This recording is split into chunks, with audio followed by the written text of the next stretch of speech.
అందరికీ నమస్కారం. ఈరోజు నేను నామినేషన్ వేయడం జరిగింది. మా డాడీ శాసనసభ్యుడిగా ఉన్నందుకు నేను ఇంకా డెవలప్మెంట్ చేయడానికి ఛాన్సెస్ ఎక్కువ ఉంటాయి. అందుకే మీరు అందరు నన్ను ఆశీర్వదించి గెలిపిస్తారని కోరుకుంటున్నాను.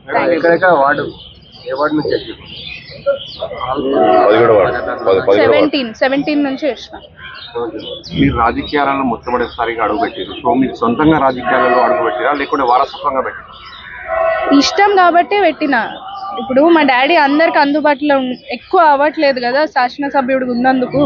సో నేను ఇక్కడ ఉండి నేను ఇక్కడ హెల్ప్ చేయొచ్చు అని, ఇంకా దగ్గరకు అవుదామని. ఇప్పుడు మా డాడీ అయితే మొగోళ్ళతో మాట్లాడుకోవచ్చు, కానీ నేను ఒక ఆడోళ్ళకి ఇంకో కొంచెం సాయం చేద్దామని వచ్చిన.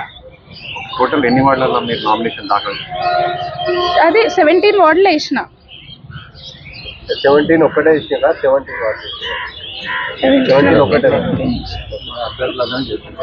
మా అభ్యర్థులు అందరినీ గెలిపిస్తే మంచిగా ఉంటుంది. అందరం మంచి సిటీ లాగా చేసుకుందాం. మన వికారాబాద్ని మంచి టూరిస్ట్ స్పాట్ లాగా చేసుకొని అందరికీ జాబ్స్ వచ్చేటట్టు, అందరికీ ఉద్యోగాలు వచ్చేటట్టు చూసుకుందాం. Thank you.